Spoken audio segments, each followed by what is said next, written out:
Bonjour les artichauts, bienvenue dans ce nouveau format dédié à l'histoire de la photographie depuis ses origines jusqu'à nos jours. Pour commencer, tout naturellement, nous allons nous intéresser à l'invention de la photographie et vous allez le voir, ça n'a pas été une mince affaire.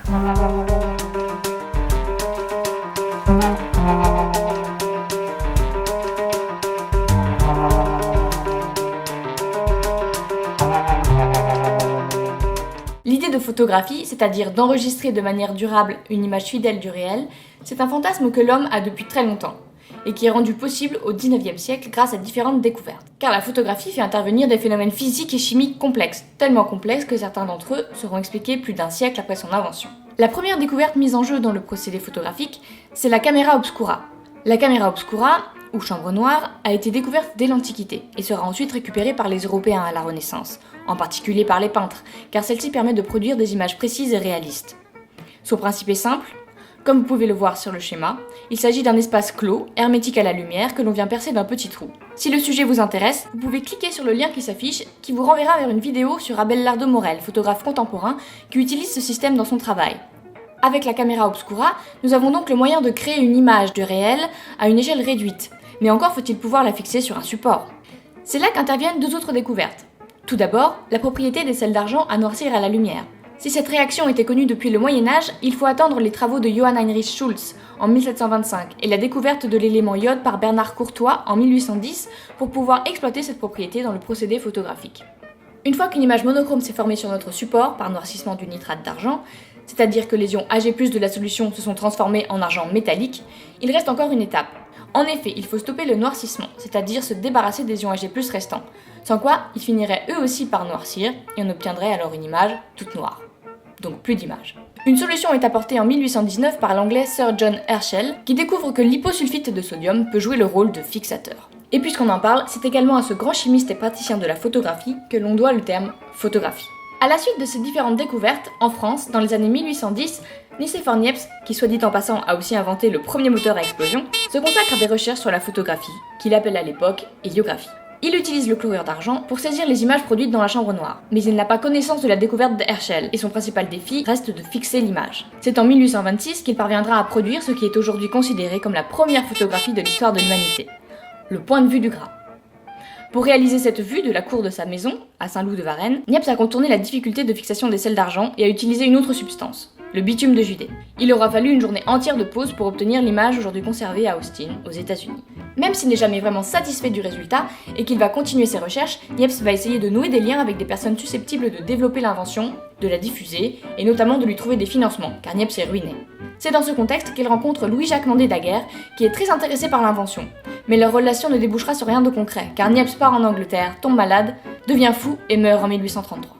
C'est Daguerre seul, en industriel malin qu'il est, qui va poursuivre le projet, dont il avait senti très tôt l'intérêt. Niepce mort, il s'attribue la paternité de l'invention, et y apporte effectivement des améliorations. Ainsi, la sensibilité des plaques photographiques est augmentée. On passe d'une pause de quelques heures à quelques minutes. Il poursuit aussi, sans en avoir vraiment conscience, l'idée de l'image latente, qui permet d'exposer l'image moins longtemps et de la révéler plus tard. Le résultat est une image en positif, très nette et très précise sur plaque de cuivre non reproductible. Daguerre invente ce qu'il appellera, en toute humilité, le daguerréotype. En 1839, il présente le procédé à François Arago, homme politique et scientifique renommé, qui sent tout de suite la bonne affaire. En janvier, il fera une déclaration devant l'Académie des sciences et des beaux-arts. On considère souvent cet événement comme la date précise de l'invention de la photographie. Quelques mois plus tard, une loi est votée qui offre une pension annuelle à Daguerre et au fils de Niepce, quand même. La France acquiert ainsi le brevet de l'invention et décide alors d'en faire don au monde. N'importe qui est alors libre d'utiliser l'invention. Cette généreuse et stratégique décision de la France va permettre le succès immédiat et la diffusion dans le monde entier du daguerréotype. Il n'y a pas qu'en France que des recherches sur la photographie sont menées.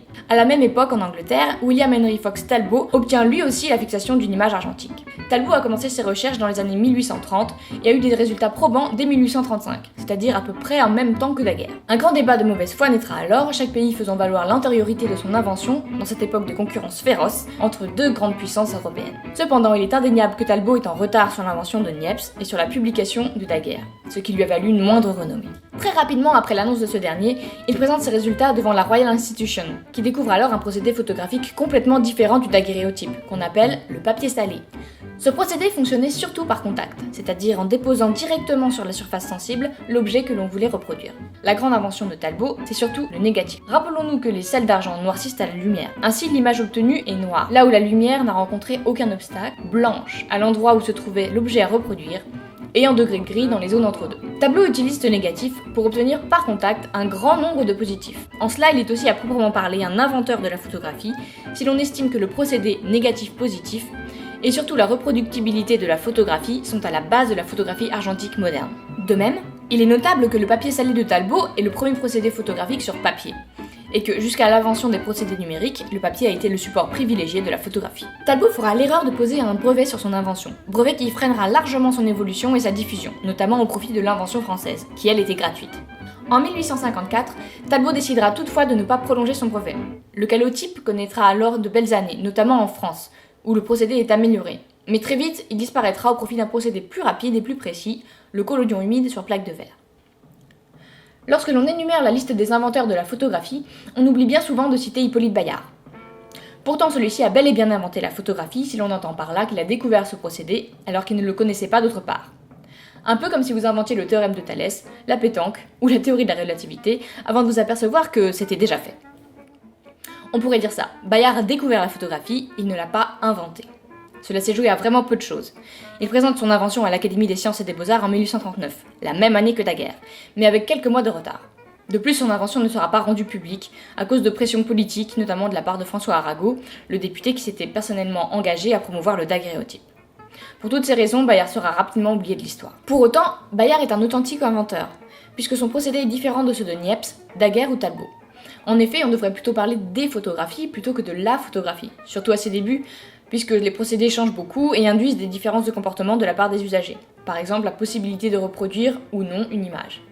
Dans les faits, le procédé de Bayard se rapproche un peu des deux autres, de celui de Talbot, puisqu'il propose une épreuve sur papier, et non pas sur plaque de métal comme le daguerréotype, et en même temps, on peut aussi le rapprocher du procédé de Daguerre, puisqu'il permet d'obtenir une image positive, mais non reproductible. Enfin, le fait qu'il permette d'obtenir une image directement positive, contrairement au daguerréotype, c'est une véritable innovation, mais cette originalité ne le sauvera pas. L'histoire, en sciences comme ailleurs, est écrite par les vainqueurs. Par ailleurs, rendons hommage à Bayard, qui est le seul des 4 inventeurs de la photographie qui, en tant que photographe, laisse une œuvre abondante et variée. Il est à l'époque très actif, c'est le premier à organiser une exposition de photographie. Mais c'est surtout avec sa photographie Autoportrait en noyer, réalisée en octobre 1840, que le nom de Bayard restera gravé dans l'histoire de la photographie pour toujours.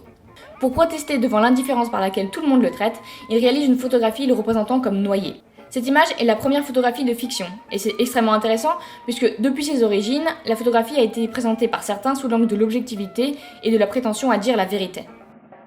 Comment une invention peut-elle avoir plusieurs inventeurs ? En fait, il faudrait poser la question dans le sens inverse. Comment peut-on considérer qu'une invention n'a qu'un inventeur ?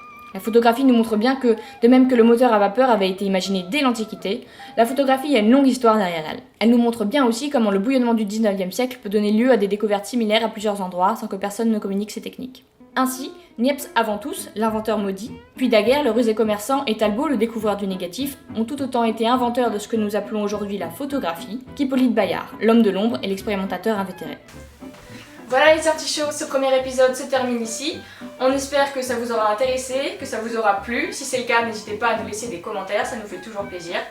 Et surtout, n'hésitez pas à partager, diffuser la vidéo sur les réseaux sociaux comme Facebook, Twitter, etc. Et donc on se retrouvera très prochainement pour un deuxième épisode de l'histoire de la photographie consacré aux expérimentations et évolutions des procédés photographiques tout au long de la deuxième moitié du 19e siècle. Ciao les artichauts!